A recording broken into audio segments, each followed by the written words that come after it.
4일째 회원 여러분 안녕하세요. 오늘은 성공하는 펀딩 기획 트렌드에 대해 알아보도록 하겠습니다. 지금 화면에 보이시는 15가지 법칙을 실제로 펀딩을 진행하신 사례를 통해서 하나하나 살펴보도록 하겠습니다. 먼저 첫 번째 법칙은 시선을 끄는 제목, 핫한 키워드를 사용하라입니다. 수많은 펀딩 제품들 중에서 나의 제품이 눈에 띄려면 당연히 제목을 독특하게 설정해 주시는 것이 좋겠죠. 지금 화면에 보이시는 고구마의 경우에도 그냥 고구마라고 하지 않고 블루구마라는 제목을 만들어서 궁금증을 유발했다고 볼 수가 있고요. 우측에 보이시는 반려나무 입양 키트의 경우에는 반려나무를 입양한다고 라는 재미를 유도하고 또 숲을 만들 수 있다라는 숲 만드는 반려나무 입양 키트라는 제목을 통해서 사람들의 궁금증을 자아낼 수 있습니다. 다음으로 두 번째 법칙은 우리 제품만의 독창적이고 감성적인 펀딩 스토리텔링을 작성하라입니다. 즉 기획 의도에 해당하는 부분일 텐데요. 단순히 바로 제품을 소개하는 것이 아니라 우리가 왜 이런 부분에 관심을 갖게 되었고 또 왜 이것을 여러분들이 관심을 가져야 하는지에 대해서 다양한 설명들을 적어주시는 것이 좋습니다. 바로 이 부분이 일반적인 쇼핑몰에 비해서 가장 다른 와디즈나 텀블벅 플랫폼만의 차별점이라고 볼 수 있습니다. 그냥 제품을 구매하는 것이 아니라 이야기를 구매하는 쇼핑 플랫폼으로 볼 수 있겠죠. 다음으로 넘어가서 타겟층의 성향을 고려한 패키지 디자인이 있습니다. 제품들의 경우에 MZ세대가 많이 구매하는 플랫폼이기 때문에 원물 형태로 그대로 제공하기보다는 언제 어디서든 쉽게 섭취할 수 있게 가공을 해주시는 것이 좋고요.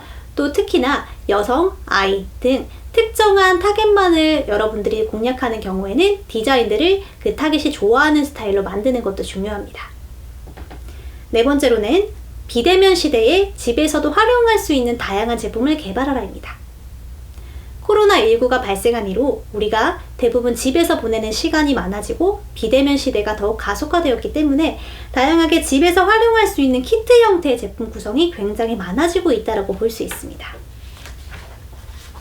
다섯 번째로 선택의 폭을 높이는 다양한 옵션을 제공하라입니다. 펀딩의 경우에는 단일 제품 하나를 구매하기보다는 다양한 옵션을 통해서 선택의 폭을 넓히고 이러한 것들을 선택하는 과정에서도 쇼핑하는 즐거움을 볼 수 있는데요. 그렇기 때문에 한 가지만을 판매하지 마시고 슈퍼 얼리버드 등 다양한 부분들에 여러분들이 옵션을 만들어 주시면 더욱 많은 구매가 이루어질 수 있습니다. 여섯 번째로 단일 제품의 다양한 활용 방법을 소개하라입니다.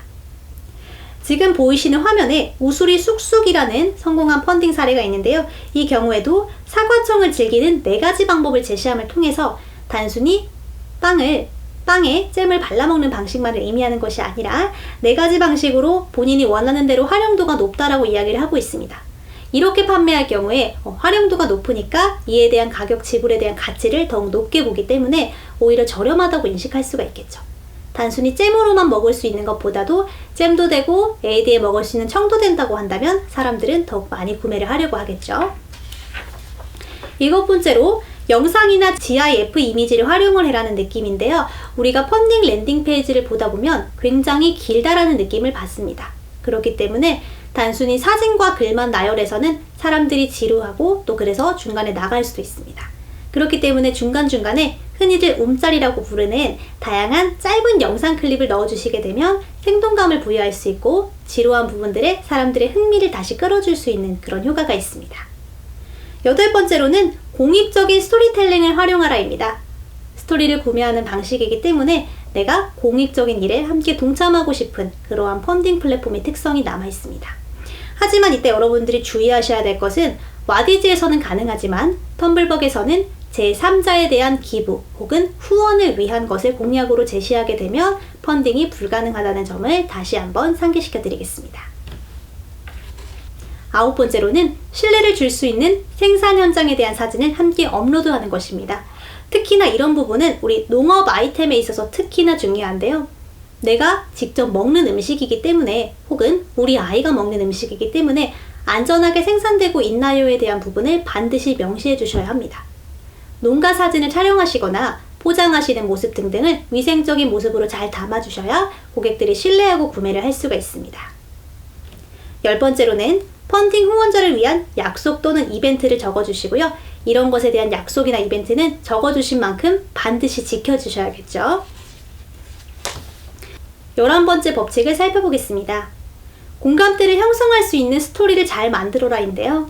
지금 보이시는 크라우드에서 진행한 우수리 쑥쑥이라는 브랜드의 경우에는 새 아이의 아빠입니다 라는 문구를 볼 수가 있습니다. 나는 단순히 기업의 대표여서 판매를 위해 제품을 생산한 것이 아니라 새 아이를 위해서 우리 아이가 먹는다는 음식을 만들었다. 우리 아이를 위해 만들었다. 라는 스토리텔링이 좀 더 진정성 있게 느껴지고 또 고객들의 마음을 움직일 수가 있겠죠. 12번째로는 펀딩금 사용 계획에 대한 비전을 설정하라는 것입니다. 단순히 돈을 벌기 위해서 펀딩을 하는 것이 아니라 여러분들이 후원을 해주시게 되면 그 후원금을 어떠한 비전을 위해 사용을 해서 더 좋은 일에 사용하겠다라는 스토리가 있어야 합니다. 하지만 이것이 무조건 기부에 대한 스토리일 필요는 없습니다. 그렇기 때문에 해당 후원금을 가지고 추후에 새로운 제품을 개발하는 데 사용을 하겠다라던가 이를 통해서 어떠한 프로젝트를 열겠다라던가 이렇게 여러분들이 다양한 방식으로 기부 공략을 하실 수 있습니다. 13번째로는 제품의 특성에 맞는 펀딩 시기를 고려하는 부분입니다. 펀딩의 경우에는 이벤트적인 성격이 강하기 때문에 내가 특별한 제품을 특별한 내 기분에 맞춰 구매하는 그런 패턴을 보이고 있습니다. 그래서 우리가 그냥 판매하는 것보다는 기념일이라던가 계절에 맞게 판매하는 것이 좋습니다. 예를 들어 제철 과일을 먹자 프로젝트처럼 제철 과일에 대한 시즌성을 강조하거나 아니면 기념일에 사용할 수 있도록 어떠한 부분들을 강조해 주시거나 굿즈를 제공해 주셔도 좋습니다. 내려가서 펀딩의 15가지 법칙 중에 14번째 법칙을 살펴보겠습니다. 생산물 그대로가 아니라 새로움이 가미된 상품을 판매하자입니다. 크라우드 펀딩의 경우는 앞서 말했듯이 MZ세대들이 많이 이용하는 플랫폼이기 때문에 혼자 사는 1인 가구가 굉장히 많고 바쁜 직장인들이 많이 이용하는 플랫폼입니다.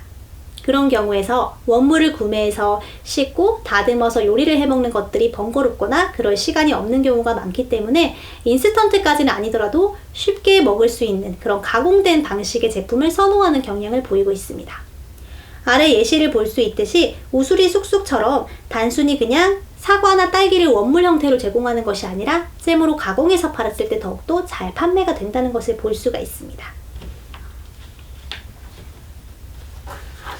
마지막으로 타 제품과의 차별점을 부각하자입니다. 이는 비단 크라우드 펀딩 플랫폼뿐만이 아니라 다양한 모든 쇼핑몰에 다 해당하는 부분일 것입니다. 수많은 제품 중에 나의 제품이 선택되어지려면 어떤 부분을 차별화할 수 있느냐가 결국 고객의 마음을 사로잡을 수 있겠죠. 하지만 그 중에서도 크라우드 펀딩이 특히나 이 부분이 중요한 이유는 펀딩이라는 것 자체가 내가 가치를 두고 있는 가치관을 구매하는 스토리텔링을 구매하는 형태이거나 혹은 내가 새로운 제품에 대해서 투자를 하거나 혹은 너무 새로운 쇼핑에 대해서 즐겁게 투자를 하는 방식이기 때문에 여러분들이 반드시 우리 제품, 우리 기업에 대한 비전, 차별점을 제시해 주는 것이 아주 중요하다고 볼 수 있겠습니다. 네, 지금까지 펀딩의 15가지 법칙에 대해 살펴보았는데요. 여러분들의 제품과 서비스에도 잘 적용해서 고객의 마음을 사로잡을 수 있는 그런 크라우드 펀딩을 기획하시길 바랍니다. 감사합니다.